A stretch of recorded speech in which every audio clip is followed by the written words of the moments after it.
Bonjour à tous et bienvenue à cette vidéo sur comment identifier la nature d'un mouvement en utilisant l'outil informatique. Donc, dans un premier temps, j'ai cette voiture de la Formule 1. Je vais commencer par l'étalonnage. Donc, je vais sélectionner l'origine. Donc, je clique ici. Donc, je vais choisir cet axe au niveau de la roue et l'axe vertical, bien l'axe des ordonnées et l'axe des abscisses, axe des X, à ce niveau-là. Ensuite, pour fixer tout ça, donc je vais cocher cette case. L'image choisie associée au repère constitue l'origine des dates t égale 0. Je vais la cocher. Par la suite, je reviens là, je choisis un segment et je clique 3 sur la souris et je choisis le sens de déplacement. Donc c'est la flèche noire.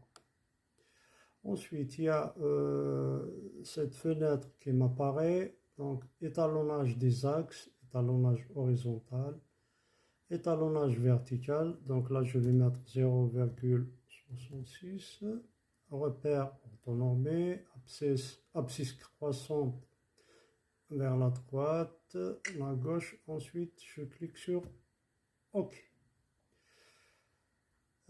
Ensuite, je vais au niveau du bouton vert, je vais cliquer dessus pour le traitement. Voilà. Et je reviens ici, je choisis par exemple ce point-là, et je clique plusieurs fois au niveau à ce niveau-là. Donc toujours sur le même point. Et voilà, donc le véhicule avance. Donc je refais l'opération plusieurs fois. Voilà. Donc voilà, au final, donc d'après l'acquisition, les points de l'acquisition sont pratiquement alignés selon une droite. Donc les points sont disposés selon une droite et sont de plus en plus rapprochés.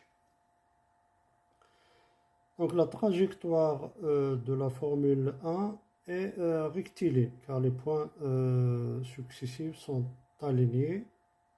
Et la nature du mouvement de la Formule 1, il s'agit d'un mouvement rectiligne ralenti. Voilà, je vous remercie.